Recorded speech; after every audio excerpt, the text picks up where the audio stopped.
कोई बात नहीं करेगा उनसे। वो औरत मर चुकी है हमारे लिए, कोई बात तो क्या उनकी बात भी नहीं करेगा। उस औरत की वजह से 20 सालों तक दादी रोते हुए आई है। तू क्या चाहता है? उस औरत की वजह से 20 सालों तक और रोए? उस औरत जैसी सेल्फिश गोल्ड डिगर अपने आप को प्यार करने वाली मां से अच्छा ना अनाथ होना बेटर है।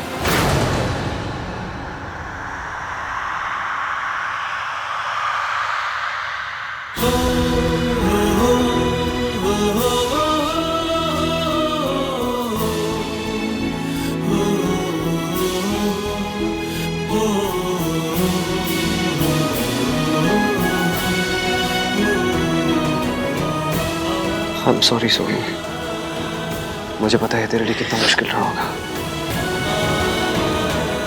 लेकिन तुझे डरने की जरूरत नहीं है।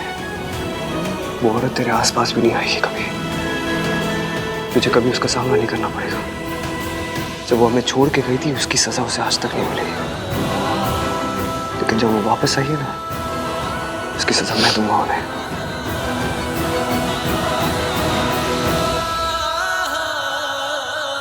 फरहान, वो आपकी इश्की,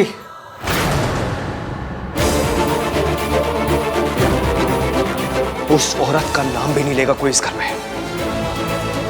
अंडरस्टैंड?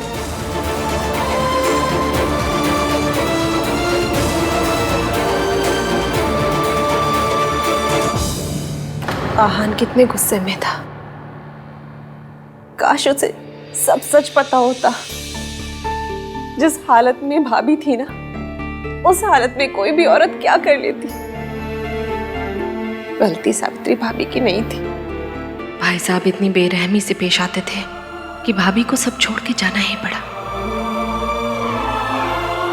गलती तो आहान और सोनू की भी नहीं थी, लेकिन कीमत उन्हें भी चुकानी पड़ी ना। माता रानी करे मम्मी जी दोनों बच्चों को सब सच बता दे। नहीं रितु, इसके बारे में बोलना तो दूर की बात है, सोचना भी मत। तुम अच्छी तरह से जानती हो कि माँ वीर भैया से कितना प्यार करती थी। हाँ तो क्या हुआ? हर माँ अपने बच्चों से प्यार करती है। सावित्री भाभी भी सोनू और आहान से बहुत प्यार करती है, लेकिन दोनों बच्चे उनसे नफरत करते हैं। उनका नाम तक नहीं सुनना चाहते। क्या ये सही है? ये सब मुझे ठीक नहीं लगता। देखो रितु, मम्मी,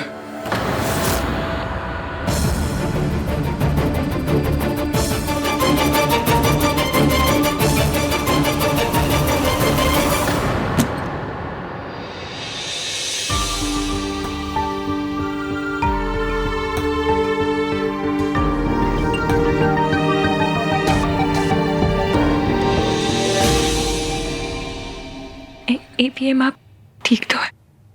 एक्सक्यूज मी।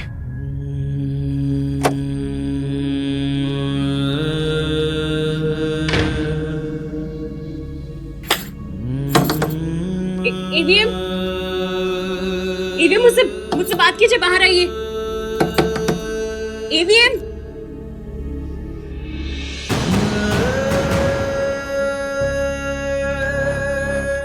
आपको दर्द देने के लिए सॉरी, पर सच और दर्द का बड़ा पुराना साथ है एवीएम।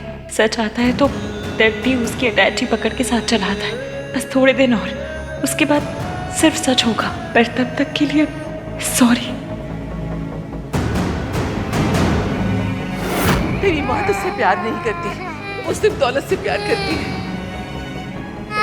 बेटा, तेरी माँ ने तेरे बाप की जान ली है और तुम दोनों को किसी और आदमी के लिए छोड़ दिया है।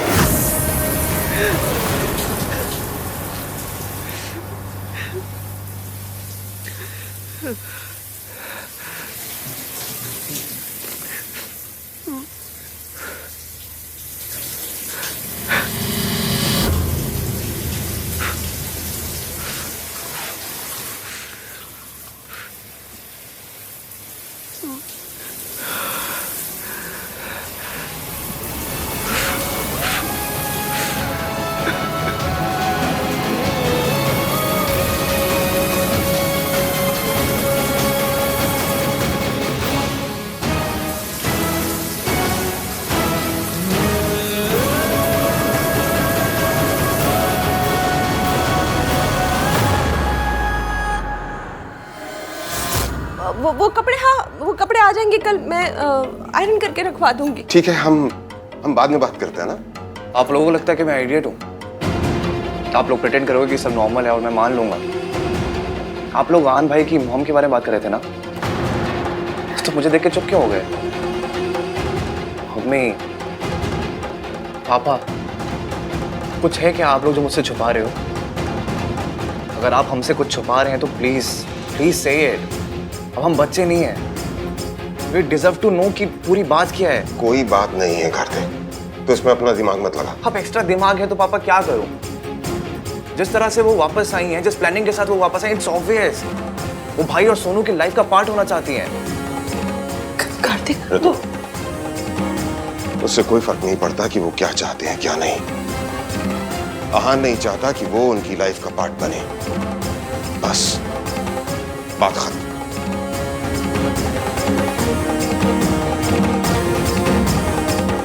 ऋतु, खाना लगा दो।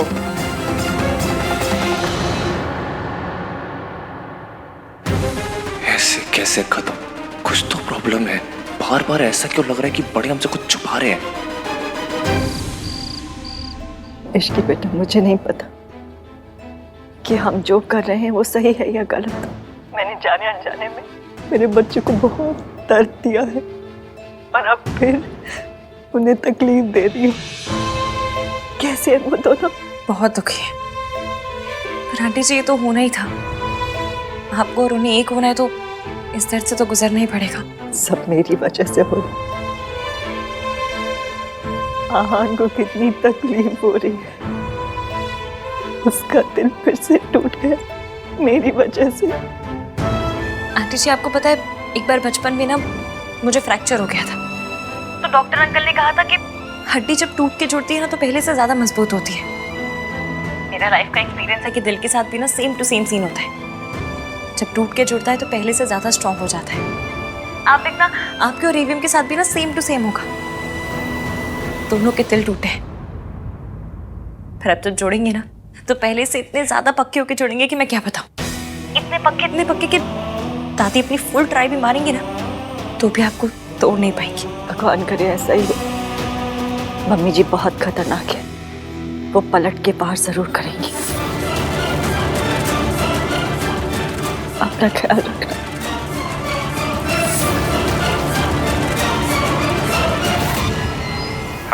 हेलो के बच्चे, तूने मुझसे झूठ कहा कि सावित्री की एक्सीडेंट में डेथ हो गई है। वो जिंदा है। ये कैसे हो सकता है माताजी? हॉस्पिटल के डॉक्टर ने उसे मरा हुआ डिक्लेयर किया था और उस डॉक्टर से मेरी बात भी हुई थी। आप मेरी बात का यकीन तो कीजिए। तो क्या मैं उसका भूत देख कर आ रही हूँ? सावित्री मेरी आवाज सुनकर कांप जाया करती थी, आज मेरे सामने बैठकर मेरी आंखों में आंखें डालकर देख रही थी। ये कैसे हो सकता है? ये नहीं हो सकता। कोई है जो उससे ये सब करवा रहा है। ये कौन हो सकता है?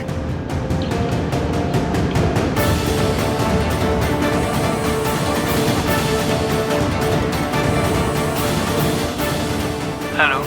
मुर्दे नहीं लौटा करते हैं, लेकिन सावित्री लौट आई है। वो जिंदा है। पता करो वो जिंदा कैसे है।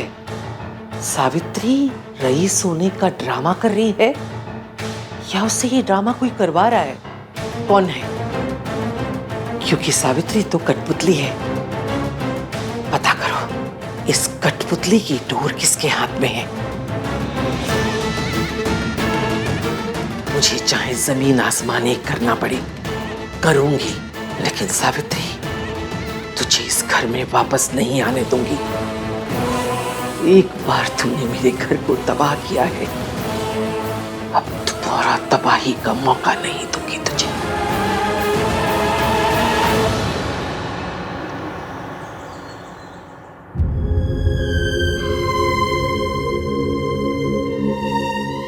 सॉरी ईवीएम, आपको रुलाने के लिए, आपसे सच छुपाने के लिए, सच में वेरी सॉरी। मैं आपकी पोल इतनी जल्दी नहीं खोलूंगी, अभी तो खेल शुरू हुआ है। ये सावित्री जिंदा कैसे बच गई और उसने अपने आप ही सब कैसे कर लिया? ऊपर से उन कमबख्त मेंटल असाइलम वालों ने अभी तक कॉल भी नहीं किया।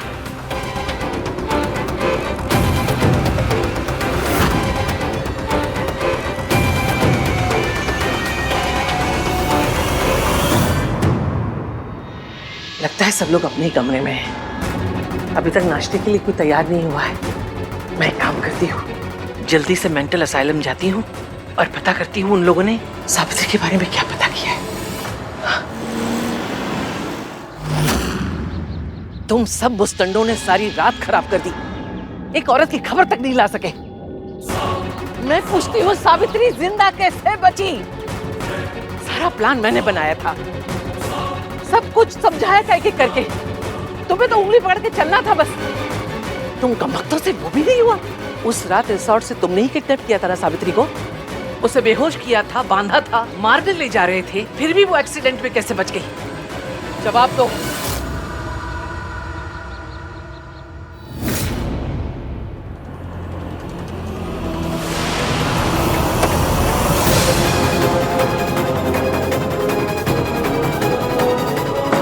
दादी इस टाइम कौन सी जॉगिंग करने जा रही हैं?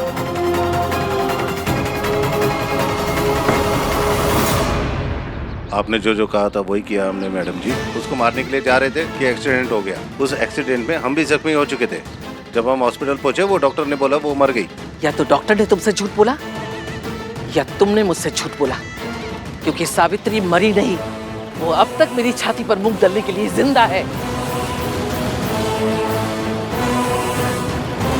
बचा लिया, पर किसने? मेरा ऐसा कौन सा नया दुश्मन पैदा हो गया? उन्होंने मेरा एक्सीडेंट करवाया था। कौन? मेरी सास। मतलब सावित्री आंटी सही कह रही थी। जिस दिन मैंने उन्हें बचाया, उन्हें दादी ने किडनैप करवाया था। और अगर एक्सीडेंट नहीं होता तो दादी सावित्री आंटी का मर्डर करती थी। मैंने अच्छी दादियाँ देखी हैं, बुरी दादियाँ देखी हैं, पर ये गैंगस्टर दादी पहली बार देख रही हूँ। मतलब ये तो अलग ही लेवल की विलन है। अपनी बहू अपने पोते पोती के साथ ऐसे कौन करता है?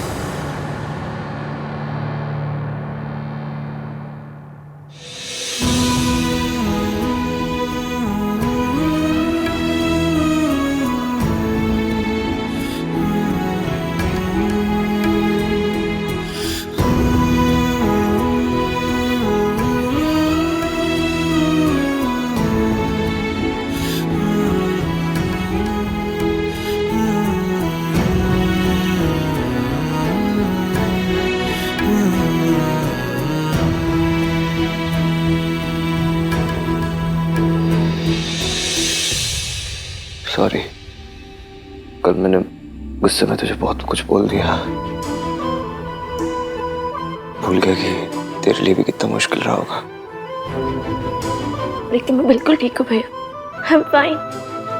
भाई आप टेंशन मत लो, सल्ला आंटी के साथ रहती है ये। उनके साथ रहना मतलब कि बालू के साथ केव शेयर करना। अब जब बालू के साथ केव शेयर कर सकती है तो दुनिया कोई भी दुख सह सकती है ना। शट अप छिपे।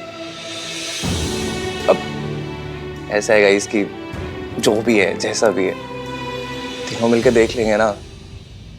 और अब तो हमारे साथ रिस्की इश्की भाभी भी है। हाँ, और जहाँ भाभी होती है ना वहाँ कोई साथ नहीं रह सकता। और पता है अगर हमारे घर पंकज जी भी आ जाए ना तो वो भी उदास नहीं रह पाएंगे। छी, तूने कितना गंदा जोक मारा। भाई स्माइल किया ना। वैसे इश्की है क्या? सुबह से दिखी भी नहीं। शायद से नीचे होगी, है ना? दादी की सेवा कर रही होगी। कल रात मैंने अपनी फ्रस्ट्रेशन उस पर भी निकाल दी। एक बार जाके सॉरी बोल देता हूँ। चल, भाई भाभी को सॉरी बोलने वाले। अच्छा, तो हम क्यों जाएं? भैया सॉरी बोल रहे हैं ना। ऐसे मोमेंट्स को एम्बैरेसिंग बनाना छोटे भाई बहनों को कर्तव्य होता है। सोनू, चले? नहीं नहीं बेटा, ऐसे कैसे हो सकता है? सास और बहू में झगड़े होते हैं, दुश्मनी होती है, लेकिन कोई भी सास इस तरह खून खराबे पे नहीं उतर सकती। और आंटी जी चाहे कैसी भी हो, अपनी फैमिली से बहुत प्यार करती हैं वो। नहीं, मम्मी जी अपनी फैमिली से नहीं, सिर्फ खुद से प्यार करती हैं। अपनी झूठी शान से प्यार करती हैं। और वो उसके लिए कुछ भी कर सकती हैं। जब वो मुझे इतने सालों तक मेंटल असाइलम में रख सकती हैं तो उनके लिए मेरी जान लेना कौन सी बड़ी बात है। और दादी आज तक अकेले खेल खेलती आई है और आज पहली बार किसी ने सामने से चाल चली है, इसलिए दादी के ब्रेक फेल हो गए, नींदें उड़ गई हैं, बौखला गई हैं, उनकी रोडों पे मेट्रो चल गई है, कमजोर पड़ गई हैं। बस यही सोच रही हैं कि सावित्री आंटी बच कैसे गई।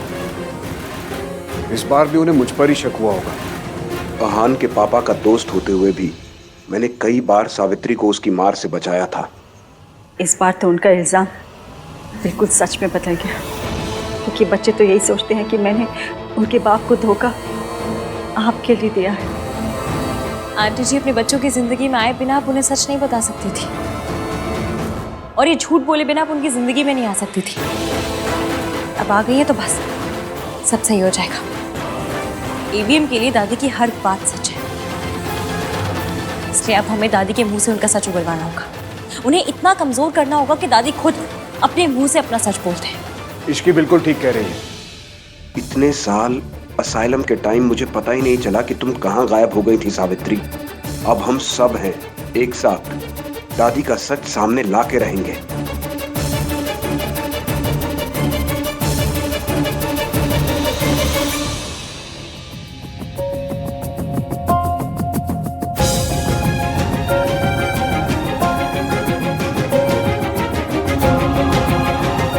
गुड मॉर्निंग दादी। जिंदा रहो। इश्की को देखा दादी? आधे घंटे से इंतजार कर रही हूँ। चाय चाहिए थी।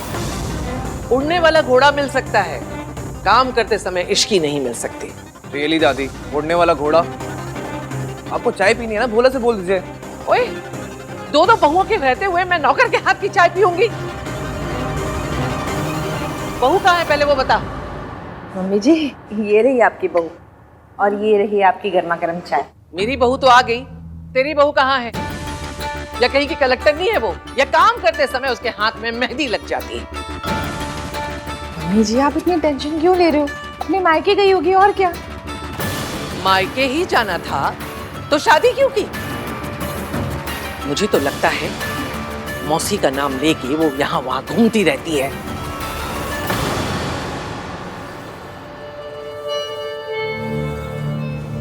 कहाँ हो इश्की? मैंने कहा था मुझे बताए बिना मत जाया करो। आंटी जी, घर में वापस लौटना है तो बस कुछ दिन के लिए अपने बेटे की नफरत सहन कर लीजिए। वो नफरत करता है तो प्यार कैसे करेगा? प्यार और नफरत में ना धागे बराबर फर्क होता है। इंसान उसी से इतनी नफरत करता है जिससे कभी बहुत प्यार किया। मतलब प्यार तो है, बस हमें उसे जगाना है, बस। एक बात बोलूं बेटा, आहान बहुत लकी है जिसे तुम मिली हो। आहान क्या, पूरा परिवार ही बहुत लकी है कि उनको इतनी प्यारी बहू मिली है। बेटा, तू जो कर रही है ना, अगर उसकी आहट में मम्मी जी ने सुन ली तो पता नहीं वो क्या कर बैठेंगी। तो बस एक वादा कर कि चाहे कुछ भी हो जाए, वो अपने और आहान के बीच में मम्मी जी को नहीं आने देगी। मैं वादा करती हूँ, दादी जी को मेरे और आहान के बीच में कभी नहीं आने दूंगी।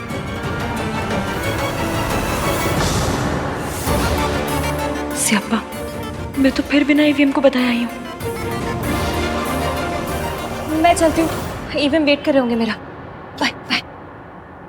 बहू कहाँ है पहले वो बता। मम्मी जी, आप इतनी टेंशन क्यों ले रहे हो? अपने मायके गई होगी और क्या। मायके ही जाना था तो शादी क्यों की? मुझे तो लगता है मौसी का नाम लेके वो यहाँ वहां घूमती रहती है। दादी, आपको हर बात पे ओवर रिएक्ट करना होता है ना। अब घर में क्या कर रही हो? टीवी सीरियल्स में काम कर लो ना। हर बात पे धुमता ना ना ना ना ना ना वाले रिएक्शंस देते हो। At least get paid for it ना। चुप रह खोते। एक बात क्या पूछ ली, सबके पेट में मरोड़े उठने लगी है। तू भी सुना ले आके, तू वहां क्यों खड़ा है? यही दिन देखने के लिए तो बाकी रह गया था मेरे लिए। दादी इसकी किसी इंपॉर्टेंट काम से गई होगी, आ जाएगी। वो आएगी तो आप पूछ लेना ना उससे, आपका हक बनता है, कोई रोकेगा नहीं आपको। क्या बोल रहा है?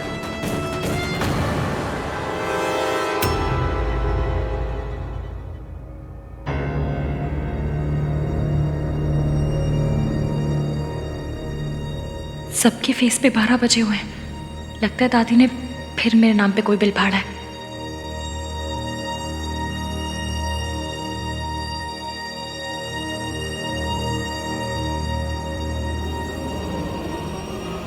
कहाँ गई थी महारानी जी की सवारी? सुबह गई थी या रात को घर पर लौटी ही नहीं? क्या हुआ? जबान टपक गई रास्ते में? बोलना, देखना ही पलट के जवाब देगी। ये मॉडर्न है ना? सालों पहले एक मॉडर्न आई थी, तब भी यही रोना मचा था।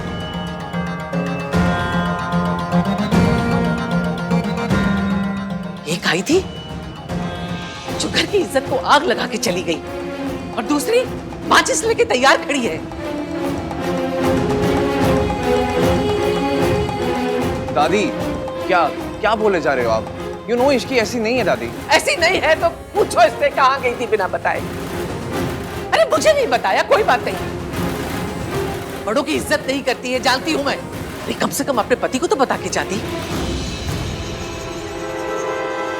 बताया तो था तुमने मुझे।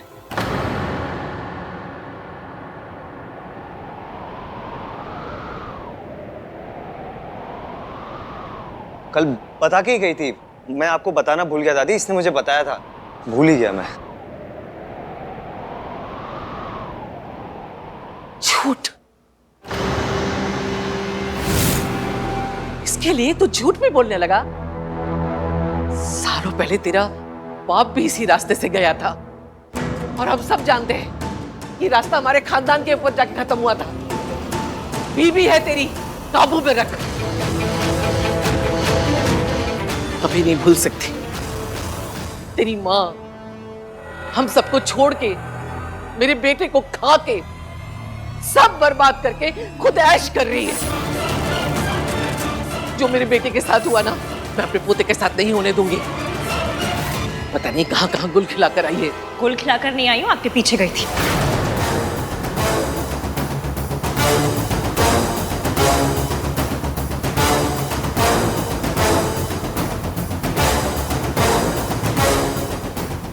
हाय रब्बा, क्या बोल गई? अब क्या कहूँ?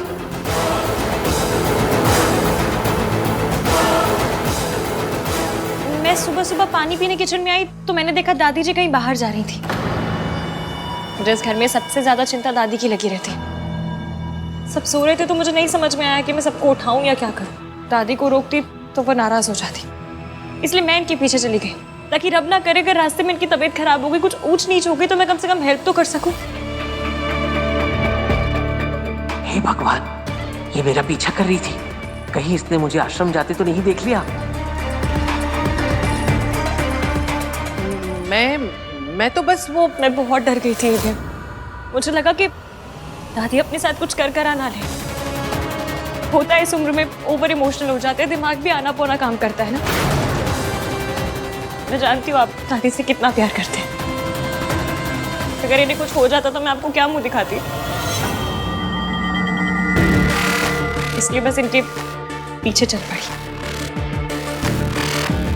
बताइए क्या गलत किया मैंने?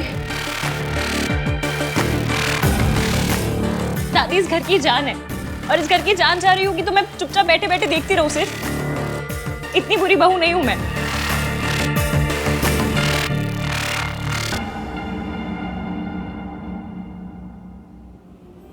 पर मेरी किस्मत इतनी थर्ड क्लास है कि मैं यहाँ से निकली तो मुझे दादी मिली ही नहीं। यहाँ वहाँ हर जगह ढूंढती रही मैंने, फिर सोचा आपको कॉल करूं। और आप भी यही कहते ना कि इश्की तो मेरी दादी का ख्याल भी नहीं रख पाई। घर पे सब ऑलरेडी इतने परेशान हैं और परेशान नहीं करना चाहती थी, इसलिए खुद इन्हें ढूंढती रही। रब का शुक्र है कि दादी एकदम ठीक ठाक है। तूने बिल्कुल ठीक किया इश्की। देखा मम्मी जी, इश्की आपका कितना ख्याल रखती है। आपकी हेल्प करने गई थी दादी, और आपने तानों की मशीन गन इसी की तरफ घुमा दी। एवियम, आई एम रियली सॉरी, पर मुझे लगा मैं अकेले कर लूंगी, पर मैं हमारी दादी का ख्याल नहीं रख पाई। इश्की, तुमने ट्राई किया ना, उतना ही बहुत है। हाँ, thanks Ishki. Thank you Ishki. माँ, आपसे मना किया है ना, अकेले घर से बाहर मत जाया कीजिए। क्यों गई थी बाहर? कुछ हो जाता तो? चाचू प्लीज आप नाराज मत होइए, होता है इस उम्र में सारी चीजें समझने में मुश्किल हो जाती है। आई एम श्योर दादी खुद इतनी परेशान होंगी कि इन्हें समझ में नहीं आया कि ये क्या कर रही हैं, कहाँ जा रही हैं। नहीं दादी, इस एज में हो जाते हैं ना बच्चों जैसे, वैसा ही बिहेव करते हैं। शुक्र है कि इस लड़की ने सब कुछ बर्बाद नहीं किया। बेहतर होगा इस टॉपिक को यहीं खत्म कर दूं। मेरा तुझ पे इल्जाम लगाने का कोई इरादा नहीं था। सॉरी। दादी प्लीज माफी मांग के मुझ पे पाप मत चढ़ाइए। आप तो बड़ी हैं, आपका पूरा हक बनता है कुछ भी पूछने का, कुछ भी कहने का। बड़ों की बातों का बुरा नहीं मानते, है ना? रितु बेटा, मेरी तबीयत थोड़ी ठीक नहीं लग रही है, कमरे तक लेके चल जरा।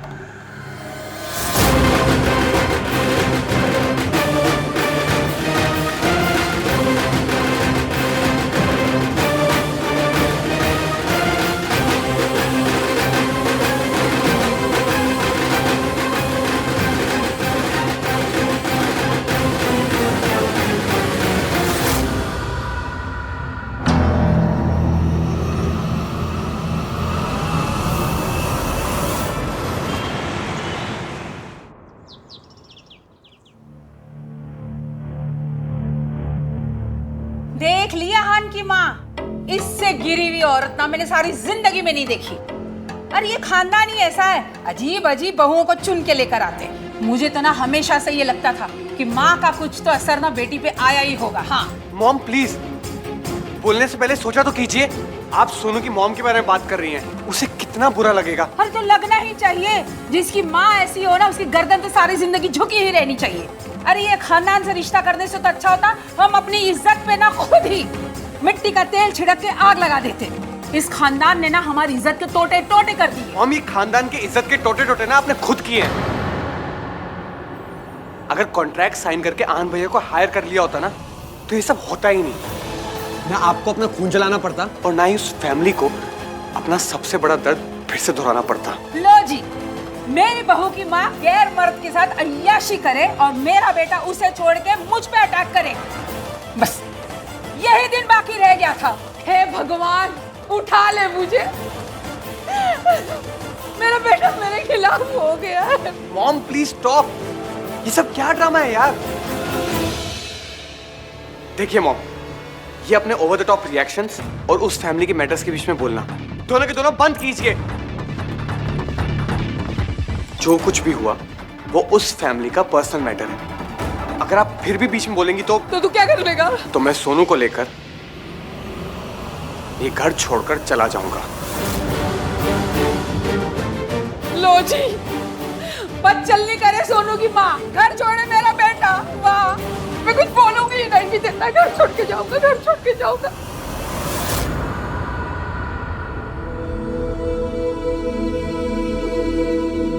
राज,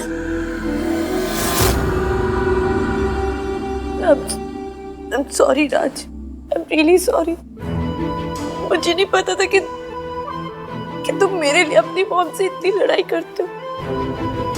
मैं जानती हूँ कि तुम एक बहुत अच्छे हस्बैंड हो, लेकिन फिर भी मैंने तुमसे लड़ाई की। तुम्हारे मॉम को पता नहीं क्या क्या कह दिया मैंने। I'm really sorry। मुझे आज पता चला कि कोई माँ को कुछ कहते तो कैसा लगता है। तुम्हारी मॉम तो बस ओवर ड्रामेटिक है। मेरी माँ, उनके बारे में तो जितना लोगों ने कहा वो सब सच निकला, लेकिन पता नहीं फिर भी राज मैं उनको नफरत नहीं कर पाती। आनंद भैया कर लेते हो, वो उनका नाम तक नहीं लेते। नहीं कर पाती। मैं अभी भी उनसे बहुत प्यार करती हूँ। मुझे लगता है कि ठीक है, जैसे भी है, bye. Sorry Sonu, I wish तुम्हारी मॉम जैसी वैसे नहीं होती।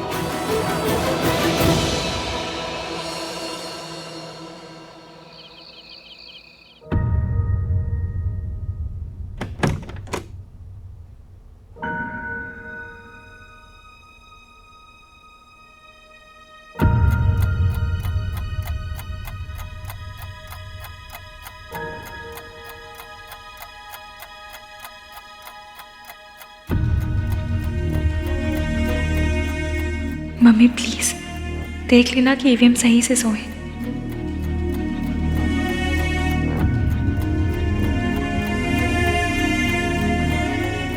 ईवीएम आप नहीं चाहते कि मैं आपको उस पल में देखूं जिस पल में आप कमजोर पड़ रहे हो। आप रोते भी हैं तो छुप के। आपके आंसू को मेरे साथ आइस पाइस खेलनी है तो खेल लीजिए, मैं भी धप्पा नहीं करूंगी।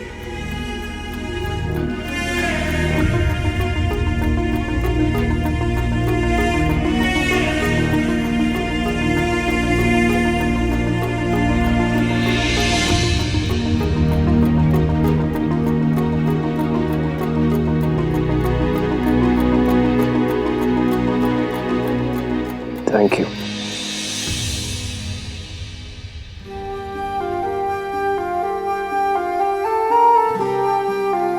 मुझे ना थैंक यू और सॉरी की कंप्लेन आई थी। कह रहे थे कि एवीएम से कहो हमें इतना ना बोला करे, हम थक जाते। और पॉइंट भी है ना, अगर यही 2 शब्द बोलने थे तो इतनी हाई फाई इंग्लिश सीखने का क्या फायदा हुआ। इसलिए अपने सॉरी और थैंक यू के एफडी करवा लीजिए, ताकि दूसरे शब्दों को तो मौका मिले। उनका भी मन करता होगा कि ईवीएम के मुंह पे चढ़े हम। और अगर फिर भी चैन ना पड़े ना, तो सॉरी और थैंक यू का मंथली पास बनवा लीजिए। क्रेजी क्रेजी नहीं होती तो पहले आप जैसे सड़ू से प्यार नहीं करती, और फिर उस सड़ू को उसकी मम्मी से मिलवाने के लिए इतना सब कुछ नहीं करती।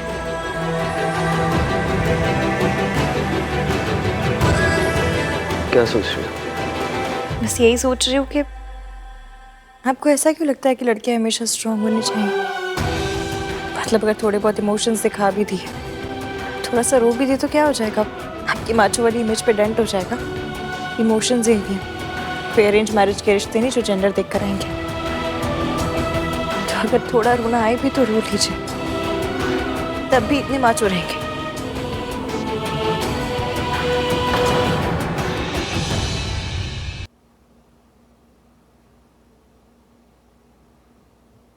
हम हार जीत दुख सुख सब में पार्टनर्स हैं। तो अगर अगली बार अपने दुख मुझसे छुपाया ना, तो मम्मी कसम सॉलिड वाली लड़ाई हो जाएगी। तो पता नहीं ये बॉयज ने अपनी इमेज का इतना लोड क्यों ले लिया। ये कहाँ लिखा है कि लड़कियां पिक्चर देखकर भी रो सकती हैं, लेकिन लड़के लाइफ में प्रॉब्लम हो तो भी नहीं रो सकते। किसने बनाया, किसने ये रूल? और जिसने भी बनाया उसके रूल की ऐसी कम तैसी, कोई जरूरत नहीं है ऐसे रूल मानने की। और अगर आपने माना ना तो देख लेना, बस फिर आए पड़े अपना दुख छुपाने वाले मुझसे। मुझे ऐसा लगता है जैसे मुझ में ऐसी कोई प्रॉब्लम है जो आप मुझसे अपनी फीलिंग शेयर नहीं कर पाते। तुम्हें कोई प्रॉब्लम नहीं है, प्रॉब्लम मुझ में इश्क। मैं शेयर नहीं कर पाता अपनी फीलिंग। पर अब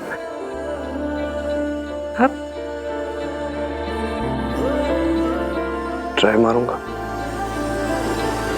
ट्राई मारूंगा? मेरी लैंग्वेज? हाय क्यूटू, मेरा क्यूटू, कितना क्यूट है ना। इसकी बस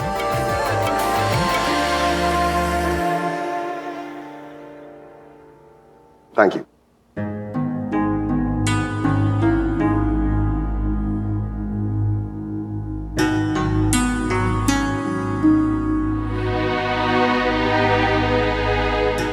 तू क्या सोच रहा है?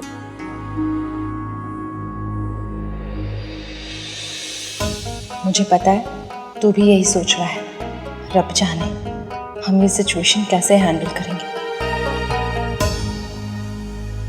भाभी, भाई का है? आ रहे। मैं देखती हूँ।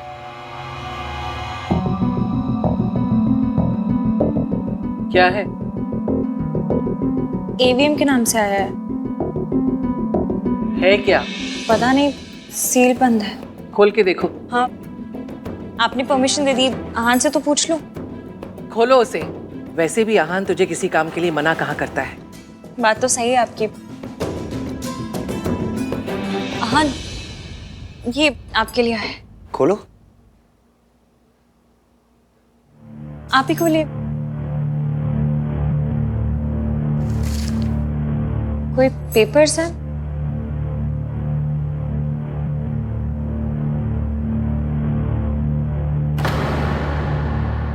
क्या हुआ? क्या लिखा है इनमें? कुछ नहीं, इसमें लिखा है कि मैं 6 महीने के लिए सावित्री देवी की कंपनी के लॉक इन पीरियड में हूँ। मतलब 6 महीने के लिए मुझे उसके लिए काम करना होगा, और अगर ऐसा मैंने नहीं किया तो वो कॉन्ट्रैक्ट भी विड्रॉ कर लेंगे और केस भी कर देंगे मेरे अगेंस्ट। मतलब 6 महीने के लिए मुझे उस औरत का गुलाम बन के रहना पड़ेगा।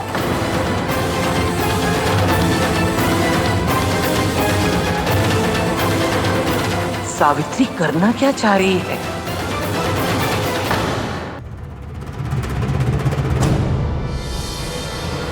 मम्मी प्लीज थोड़ा साथ दे दो ना। मैं जो कर रही हूँ वो अभी ईवीएम को गलत लग रहा है, पर आपको भी पता है कि ये गलत नहीं है। मैं अपनी मम्मी से नहीं मिल सकी, पर ईवीएम को उसकी मम्मी से मिलवा कर आऊंगी। और दादी कितनी बड़ी विलेन है ये भी एक्सपोज करके रहूंगी। प्लीज हेल्प करना मम्मी। इस दुनिया में कोई पेपर नहीं है जो मुझे उस औरत का गुलाम बनने पर मजबूर करते हैं। To hell with this contract. उस औरत को लग रहा है कि वो जीत गई है। वो कभी नहीं जीत सकती। मैं कभी नहीं हार सकता। भाई आप इतना गुस्सा क्यों कर रहे हो? अगर उन्होंने लेटर भेजा है कि आपको करना होगा, आप लेटर भेज दो कि नहीं करूंगा। कार्तिक, इतना आसान नहीं होता ना। कॉन्ट्रैक्ट में लिखा है कि आहान को उनके साथ 6 महीने तक काम करना पड़ेगा। I don't care about contract Ishki. तुम जानती हो, वो औरत ना सिर्फ धोखा देना जानती है, धोखा देने की आदत है उस औरत को। पापा को छोड़ना चाहती थी तो धोखा दिया, अब मेरे पास आना चाहती है तो धोखा दे रही है। जस्ट इमेजिन इश्की, एक औरत किसी पैसे वाले के लिए अपने हस्बैंड, अपने बच्चों, अपनी फैमिली को छोड़ के चली जाती है। क्या इंसान होगी ना वो? वो उनके साथ जो थे वो वही बंदे थे।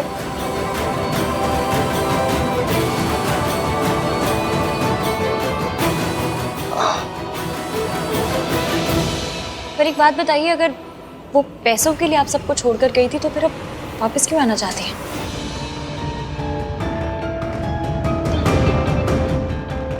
अगर उन्हें पैसों का इतना ही लालच था तो आपकी कंपनी को बचाने की कोशिश क्यों कर रही है? ऐसा तो नहीं हुआ होगा कि उनके पैसे खत्म हो गए तो वापस आ गई हो? देखने में तो लग रहा था कि वो लोग बड़े हाई फाई, बहुत ही रईस लोग हैं। यही बात तो समझ नहीं आ रही कि सावित्री ने ये चाल कैसे खेली। वो सावित्री जो मुझे देखते ही कांपने लगती थी, जिसकी जिंदगी मैंने मेंटल